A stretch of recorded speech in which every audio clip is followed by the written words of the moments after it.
Hi everyone, welcome to Balu IQ online classes. ఈ వీడియోలో మనం ఇండియన్ హిస్టరీకి సంబంధించినటువంటి కొన్ని ఇంపార్టెంట్ ఎంసీక్యూస్ని డిస్కస్ చేసుకుందామండి.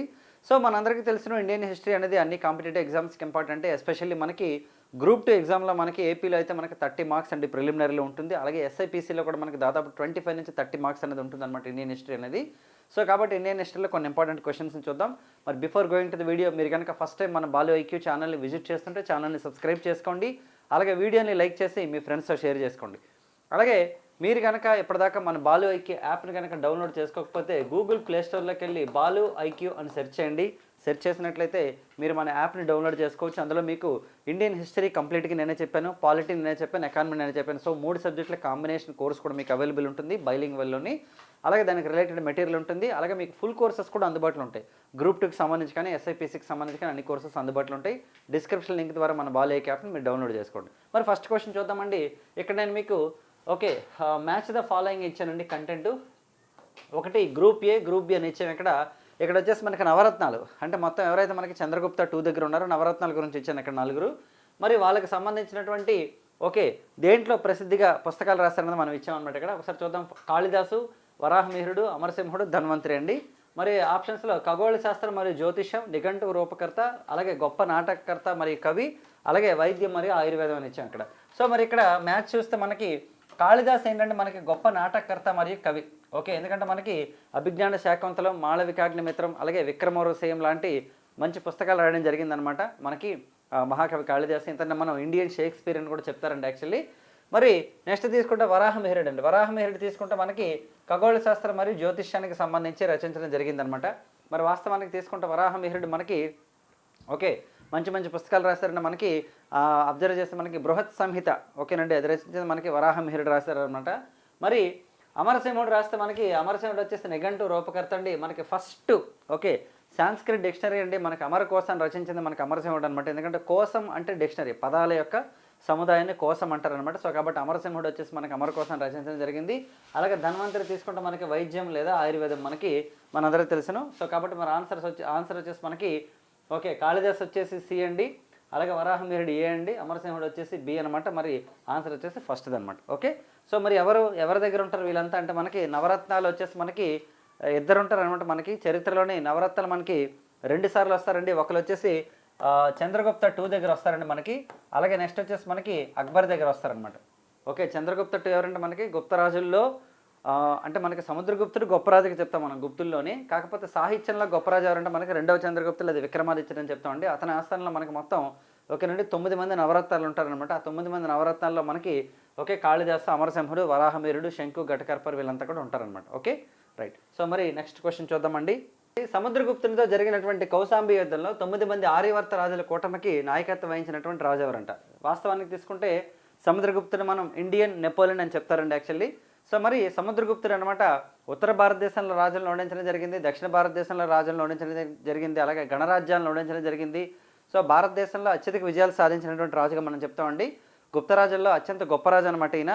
మరి అలాగే ఇందాక మనం చెప్పుకున్నట్టు సాహిత్యంలో గుప్తరాజుల్లో గొప్ప రాజు ఎవరంటే మనకి 2వ చంద్రగుప్తుడు అనమాట. మరి ఈ కౌశాంబి యుద్ధం గురించి కూడా చాలాసార్లు మనకి ఎగ్జామ్లు అడిగారండి. మరి ఈ యుద్ధానికి సంబంధించి నాయకత్వం వహించిన రాజు ఎవరంట అంటే ఎవరికి? సముద్రగుప్తుడికి వ్యతిరేకంగా నాగార్జున, గణపతి నాగ, వాకాటక రుద్రసేనుడు, అచ్యుత నాగ అండి. వాకాటక రుద్రసేనుడు అనమాట నాయకత్వం వహిస్తాడు. ఈ క్వశ్చన్ చాలాసార్లు అడిగారు మనకి ఎగ్జామ్లోని. చూడండి, మొదటి ఉత్తర భారతదేశ దండయాత్రలో 4 రాజులను ఓడించాడు. ఫస్ట్ ఉత్తర భారతదేశ దండయాత్రలో మనకి సముద్రగుప్తుడు 4 ఓడించడం జరిగిందండి. తర్వాత దక్షిణ భారతదేశ రాజుల్లో మనకి 12 మందిని ఓడిస్తాడు అనమాట. అంటే ఫస్ట్ టైం 4 మెంబర్స్ని ఓడిస్తాడు. తర్వాత సౌత్ ఇండియా వచ్చేసి 12 మందిని ఓడిస్తాడండి. తర్వాత ఈయన దక్షిణ భారతదేశ దండయాత్రలో ఉండగా వాకాటక రుద్రసేనుని యొక్క నాయకత్వంలో గుప్తరాజ్యాన్ని అంతం చేయడం కోసం అనమాట ఒక గ్రూప్ అయితే ఫామ్ అవుతుందండి. సో వాళ్ళందరికీ మనకి నాయకత్వం వహించింది రుద్రసేనుడు అండి. మరి అక్కడ కౌశాంబి అనే ప్రాంతంలో యుద్ధం చేశానమాట, వాళ్ళందరినీ ఓడించడం జరుగుతుంది.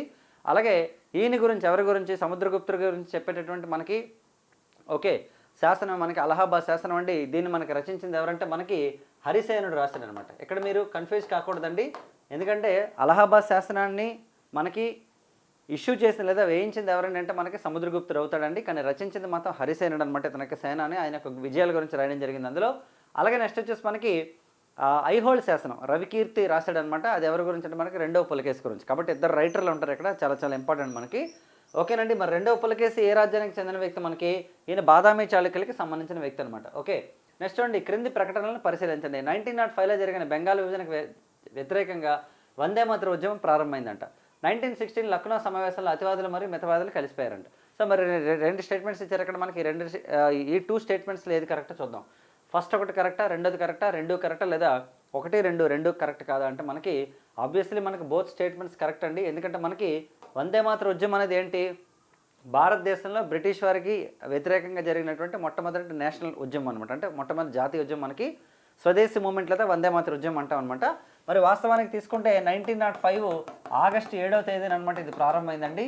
ఎందుకంటే 1905 ఓకే మనకి జూలైలో, అంటే ఆల్మోస్ట్ మనకి జూలై 16 ఆ టైంలో మనకు వచ్చేసి ఓకే ఎవరండి, లార్డ్ కర్జన్ అనమాట బెంగాల్ని విభజించడం అనౌన్స్మెంట్ ఇస్తారనమాట. అంటే బెంగాల్ని విభజిస్తే ఒక అనౌన్స్మెంట్ ఇస్తారండి, ఈస్ట్ బెంగాల్ వెస్ట్ బెంగాల్గా విభజిస్తున్నట్టు, అంటే పరిపాలనా సౌలభ్యం కోసం. దీన్ని వ్యతిరేకిస్తూ 1905 ఆగస్టు 7న అనమాట మనకి సురేంద్రనాథ్ బెనర్జీని కేకే మిత్రాలు కలకత్తాలో ప్రారంభించిన ఉద్యమం మనకి స్వదేశీ ఉద్యమం. దీని యొక్క ప్రధానమైన కాన్సెప్ట్ ఏంటి మనకి? స్వదేశీ వస్తు ప్రోత్సాహం, విదేశీయుల యొక్క వస్తు బహిష్కరణ అనమాట యాక్చువల్లీ. సో అలాగే ఈ బహిష్కరణ అనే పదం లేదా బాయ్కట్ అనే పదం అనేది మనకి కేకే మిత్ర అనమాట తన సంజీవిని న్యూస్ పేపర్లో అయితే రాయడం జరిగిందనమాట. సో మరి ఇలా ప్రారంభమైంది. కానీ అప్పటికి కూడా ఆపల, ఎందుకంటే మనకి స్వదేశోద్యమం స్టార్ట్ అయిన తర్వాత కూడా బెంగాల్ విభజనను అమల్లోకి తీసుకొచ్చింది బ్రిటిష్ ప్రభుత్వం 1905 అక్టోబర్ 16 అనమాట. సో ఆ తర్వాత కాలంలో భారతదేశ వ్యాప్తంగా చేయడానికి డిసైడ్ అయ్యారండి. ఆ టైంలో మనకి ఒరిస్సాలో అనమాట అశ్విని కుమార్ దత్ అనే అతను అనమాట స్వదేశీ బంధన్ సమితి అనే దాన్ని ఏర్పాటు చేసి స్వదేశీ ఉద్యమాన్ని బాగా ఈయన ప్రమోట్ చేశారనమాట. సో అలా ప్రమోట్ చేయడానికి గల కారణంగా మనకి ఓకే ఆయన ఏం చేశారంటే వందే మాతరం ఏదైతే ఉందో మనకి ప్రజెంట్ మనం ఏంటి 1950 జనవరి 24న వందే మాతరం మనం నేషనల్ సాంగ్గా తీసుకున్నాం కదా. కాబట్టి ఈ మధ్య ప్రభుత్వం కూడా ఏంటి ప్రకటించిందంటే మనకి వందే మాతరం ఉన్నటువంటి 6 స్టేజ్లను కూడా పాడాలని చెప్పేసి మనకి చెప్పడం జరిగిందనమాట. సో అలా ఈ వందే మాతరం అనేది స్వదేశీ బంధన్ సమితిని ప్రారంభించినటువంటి ఓకేనండి అశ్విని కుమార్ దత్ గారు అనమాట ఈ స్వదేశీ ఉద్యమానికి వందే మాతర ఉద్యమంగా పేరు పెట్టారండి. సో అబ్సల్యూట్లీ కరెక్ట్ దీని ఆన్సరు. మరి నెక్స్ట్ తీసుకుంటే నెక్స్ట్ ఏమన్నారు ఇక్కడ మనకి 1916 లక్నో సమావేశాలు, అంటే కాంగ్రెస్ సమావేశాలు అతివాదులు మితవాదులు ఒకటయ్యారంట. ఇది కూడా కరెక్టేనండి. ఎందుకంటే 1907లో విభేదాలు వచ్చాయి ఎవరెవరికి? ఎక్స్ట్రీమిస్టులకి, మోడరేట్కి. 1907లో నేను అంతకంటే ముందు నుంచే ఉన్నాయి. ఎందుకంటే ఏదైతే బెంగాల్ విభజన జరిగిందో దీనికి సంబంధించినటువంటి స్వదేశీ ఉద్యమాన్ని భారతదేశ వ్యాప్తంగా చేద్దామని చెప్పేసి అతివాదులు చెప్తే మితవాదులు దాన్ని యాక్సెప్ట్ చేయలేదు. ఎందుకంటే ఇది ఓన్లీ బెంగాల్కి సంబంధించింది కాబట్టి బెంగాల్ ప్రాంతంలోనే చేద్దామని చెప్పేసి చెప్పారనమాట. దీన్ని యాక్సెప్ట్ చేయలేదనమాట. అతివాదులు అంటే ఎవరు మనకి? బాలగంగాధర్ తిలక్, బిపిన్ చంద్రపాల్, అరవిందో ఘోష్, అలాగే మనకి లాలా లజపతి రాయ్, వీళ్ళంతా కూడా మన అతివాదుల కింద చెప్తాం అనమాట. మరి ఈ ఎక్స్ట్రీమిస్టులు ఏం చేశారంటే 1907లోనే ఓకే సో మాకు కాంగ్రెస్ పార్టీ యొక్క పగ్గాలు అప్పచెప్పండి అంటే కాంగ్రెస్ పార్టీ యాక్సెప్ట్ చేయలేదండి. సో ఎవరంటే రాజ్ బిహారీ ఘోష్కి అప్పచెప్పింది అనమాట సూరత్లో. సో ఈ సూరత్ సమావేశాలు అనమాట సో మోడరేట్స్ ఎక్స్ట్రీమిస్ట్ డివైడ్ అయిపోయారనమాట. మరి తర్వాత కాలంలో 1916లో మనకి భారతదేశంలో హోమ్ రూల్ ఉద్యమం స్టార్ట్ అయిందండి. 1914లో బాలగంగాధర్ తిలక్ జైలు నుంచి రిలీజ్ అయిన తర్వాత ఆయన దేశం మొత్తం స్టడీ చేసి హోమ్ రూల్ లీగ్ మూవ్మెంట్ని స్టార్ట్ చేశారు 1916లోనే. సో ఆయనకి ఓకేనండి కాంబినేషన్ ఎవరు వచ్చారంటే అనిబిసెంట్ రావడం జరిగిందనమాట. సో వీళ్ళిద్దరు కలిపి ఇండియా వైడ్గా తిరిగి భారతదేశంలో ఉన్నటువంటి పొలిటికల్ పార్టీస్ని బ్రిటిష్ వాళ్ళకి వ్యతిరేకంగా ఉన్న వాళ్ళందరినీ కూడా ఏకం చేయడం ప్రారంభించారనమాట. ఇందులో భాగంగానే ఇండియన్ నేషనల్ కాంగ్రెస్కి ముస్లిం లీగ్కి లక్నో ప్యాక్ట్ జరిగింది 1916లో. సో ఆ తర్వాత 1916లో మోడరేట్స్ ఎక్స్ట్రీమిస్ట్ కూడా, ఎందుకంటే కాంగ్రెస్ పార్టీలో 2 వర్గాలు ఉన్నాయి కాబట్టి అది అంత మంచిది కాదని చెప్పేసి 2 వర్గాలని కలపడం జరిగిందండి. సో 1916లో లక్నో సమావేశానికి అనమాట ఓకేనండి మనకి అంబికా చరణ్ ముజుందార్ గారి నేతృత్వంలో జరిగింది. చాలా ఇంపార్టెంట్. సో ఈ సర్వీసెస్ అన్నింటినీ గుర్తించి కాంగ్రెస్ పార్టీ 1917లో అనమాట ఓకేనండి అనిబిసెంట్ గారిని కలకత్తా సమావేశానికి అనమాట ప్రెసిడెంట్గా చేయడం జరిగింది. కాబట్టి ఫస్ట్ ఉమెన్ ప్రెసిడెంట్ ఎవరంటే మనకి అనిబిసెంట్ అండి. అలాగే ఫస్ట్ ఇండియన్ ఉమెన్ అయితే మనకి ఓకే సరోజిని నాయుడు గారు అనమాట. చాలా చాలా ఇంపార్టెంట్. ఓకేనా రైట్. సో నెక్స్ట్ చూద్దామండి. రైట్ 1920లో మహాత్మా గాంధీ నాయకత్వంలో బ్రిటిష్ ప్రభుత్వానికి వ్యతిరేకంగా సహాయ నిరాకరణ ఉద్యమం స్టార్ట్ అయింది. 1922లో చౌరీ చౌరా హింసాత్మక సంఘటన కారణంగా ఉద్యమాన్ని అకస్మాత్తుగా నిలిపేశారు. So obviously both statements correct అనమాట.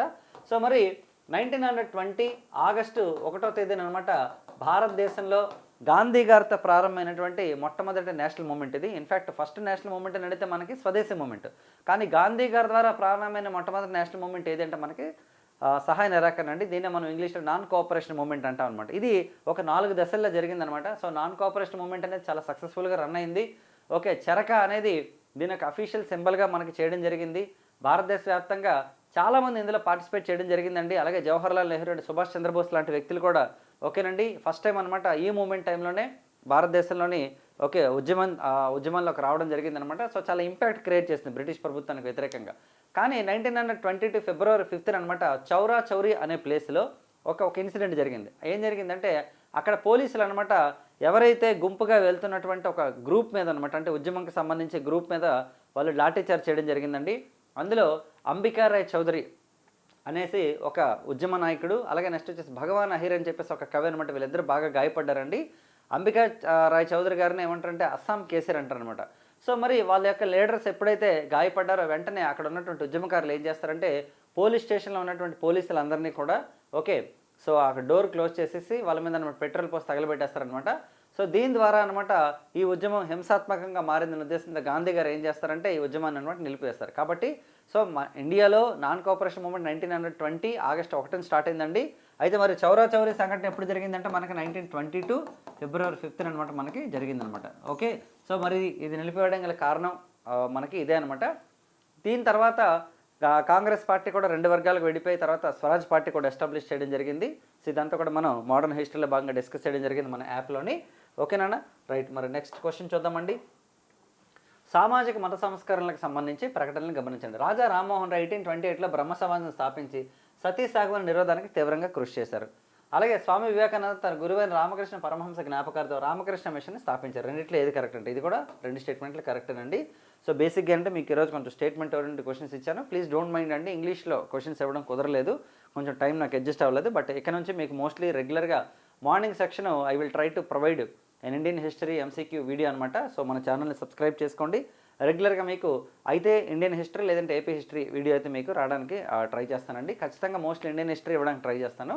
ఓకే ఈవినింగ్ సెక్షన్ వచ్చేసి మనం పాలిటీ కానీ లేదా కరెంట్ అఫైర్స్ కానీ ఏదైనా సరే డిస్కస్ చేద్దామండి. ఓకే సో మరి ఒకసారి చూద్దామండి. 1828లో మనకి బ్రహ్మ సమాజాన్ని ప్రారంభించారండి. అంటే యాక్చువల్లీ బ్రహ్మ సభగా స్టార్ట్ అయింది, తర్వాత 1830 నుంచి కూడా దీన్ని బ్రహ్మ సమాజ్గా పిలుస్తున్నారండి. సో బ్రహ్మ సమాజాన్ని ప్రారంభించింది ఎవరంటే మనకి రాజా రామ్మోహన్ రాయ్. తర్వాత కాలంలో ఇది ఆది బ్రహ్మ సమాజ్ ఆఫ్ ఇండియాగా విడిపోయిందండి. దేవేంద్రనాథ్ ఠాగూర్ అండ్ కేశవ చంద్రసేనులు ఎప్పుడంటే రాజా రామ్మోహన్ రాయ్ గారికి మరణం తర్వాత. రాజా రామ్మోహన్ రాయ్ గారు ఎప్పుడు చనిపోయారు? 1833లో మరణించారనమాట. సో అయితే సతీ సిస్టమ్ ఏదైతే ఉందో భారతదేశంలో సతీ సాగమనం ఏదైతే ఉందో అంటే భర్త మరణించిన వెంటనే భార్యని కూడా చితిమంటల్లో వేయడం అనేది అనమాట.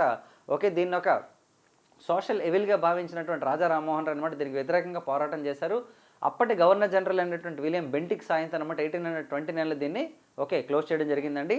అలాగే రాజా రామ్మోహన్ రాయ్ గారు తీసుకుంటే మనకి 1835లో ఈయన చేసిన కృషికి మనకి ఇండియాలో ఇంగ్లీష్ లాంగ్వేజ్ కూడా మనకి ఇంట్రడ్యూస్ చేశారండి. ఈయన అసలు నేమ్ వచ్చేసి రామ్మోహన్ రాయ్ అండి. కానీ రాజా అనే బిరుదు ఇచ్చింది ఎవరంటే మనకి అక్బర్ II అనేటటువంటి మొఘల్ చక్రవర్తి. ఎందుకంటే ఈ మొఘల్ చక్రవర్తికి అనమాట బ్రిటిష్ వాళ్ళు పెన్షన్ ఆపేస్తారనమాట. సో ఆయన యొక్క పెన్షన్ యొక్క విధానాల గురించి డిస్కస్ చేయడానికి వెళ్ళి ఓకే సో అతను అనమాట అక్కడ మరణించారండి బ్రిస్టల్ సిటీలో 1833లోనే చనిపోతారు అయినా. కానీ 1835లో ఓకేనండి మెకాలే సంస్కరణలతో పాటుగా రాజా రామ్మోహన్ రాయ్ గారి కృషి మేరకు ఇండియాలో ఇంగ్లీష్ లాంగ్వేజ్ ఇంట్రడ్యూస్ చేశారు. మరి అలాగే ఇంకో క్వశ్చన్ ఏమన్నా మనం స్వామి వివేకానంద గారు ఓకేనండి 1897లో మనకి రామకృష్ణ మిషన్ ప్రారంభించారండి. సో స్వామి వివేకానంద ఎవరంటే మనకి రామకృష్ణ పరమహంస యొక్క శిష్యుడండి. సో రామకృష్ణ పరమహంస గారి యొక్క అసలు పేరు మనం తీసుకుంటే గదాధర చట్టోపాధ్యాయ. ఓకే అలాగే మనకి స్వామి వివేకానంద యొక్క అసలు పేరు తీసుకుంటే మనకి నరేంద్రనాథ్ దత్త అనమాట. మరి స్వామి వివేకానంద మనకి ఎలాగా బాగా పరిచయం అంటే 1893లో చికాగో పార్లమెంటరీ సమావేశాలకు వెళ్ళి ఒక సెన్సేషన్ క్రియేట్ చేయడం జరిగిందండి. దాంతో ఆయన ఓకేనండి భారతదేశ వ్యాప్తంగా ఆయన పరిచయం అయ్యారు. అంతకంటే ముందు పరిచయం అయినప్పుడు కూడా 1893 అనేది ఆయనకు బాగా పేరు తీసుకొచ్చిందనమాట. అలాగే ఆయన గురువుగారి పేరు మీద కూడా రామకృష్ణ మిషన్ ప్రారంభించిన ఇప్పుడు మనందరికీ తెలిసిన ఆల్మోస్ట్ ప్రతి డిస్ట్రిక్ట్లో కూడా ఇంచుమించు మనకు రామకృష్ణ మఠాలు ఉంటాయన్నమాట. అక్కడ నెంబర్ ఆఫ్ పుస్తకాలు దొరుకుతాయి మనకి. అలాగే రాజయోగ, కర్మయోగ, భక్తియోగ ఇలాంటి పుస్తకాలు కూడా మనకి వివేకానంద అయితే రాయడం జరిగిందనమాట. మరి స్వామి వివేకానంద ఇచ్చినటువంటి స్పీచ్లు 1905లో మనకి ప్రారంభమైనటువంటి ఏదైతే వందే మాతర ఉద్యమంలో కూడా చాలా బాగా ఇన్స్పైర్ చేయడం కూడా జరిగాయి. ఓకేనండి రైట్. నెక్స్ట్ క్వశ్చన్ చూద్దామండి. విజయనగరం మరియు బహమనీ సామ్రాజ్యాలు ఏ ఢిల్లీ సుల్తాన్ కాలంలో ప్రారంభమయ్యాట? సో మరి Alauddin Khilji, Muhammad bin Tughlaq, Firoz Shah Tughlaq and Sikandar Lodi and answer వచ్చేసి మనకి మహమ్మద్ బిన్ తుగ్లక్ అండి. సో మరి మనకి విజయనగర సామ్రాజ్యం అయితే మనకి 1336లో స్టార్ట్ అయిందండి. అలాగే బహమనీ సామ్రాజ్యం 1347లో స్టార్ట్ అయింది. మరి 1336లో విజయనగర సామ్రాజ్యాన్ని ఎవరు ప్రారంభించారు? హరిహర్ రాయలు, బుక్కరాయలు ప్రారంభించారనమాట. మరి విజయనగర సామ్రాజ్యం మనకి 1336 నుండి దాదాపు 1646 దాకా రూల్ చేయడం జరిగిందండి. ఎవరెవరంటే మనకి సంగమ, సాళువ, తుళువ, అరవీట అని చెప్పేసి 4 వంశాలు పరిపాలించాయి. మరి బహమనీ సామ్రాజ్యం వచ్చేసి మనకి అబ్దుల్లా హసన్ గంగు అనే అతను ప్రారంభించాడండి.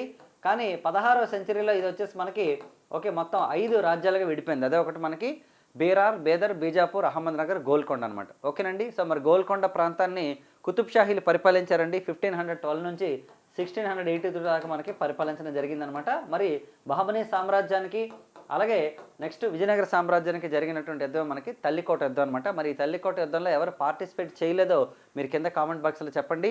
సో మరి ఇదండి ఈ వీడియోకి సంబంధించినటువంటి ఇన్ఫర్మేషను. ఒకవేళ నా ఎక్స్ప్లెనేషన్ కనుక మీకు నచ్చినట్లయితే మన ఛానల్ని సబ్స్క్రైబ్ చేసుకోండి. అలాగే వీడియోని లైక్ చేసి మీ ఫ్రెండ్స్తో షేర్ చేయండి. Thank you so much and wish you all the best.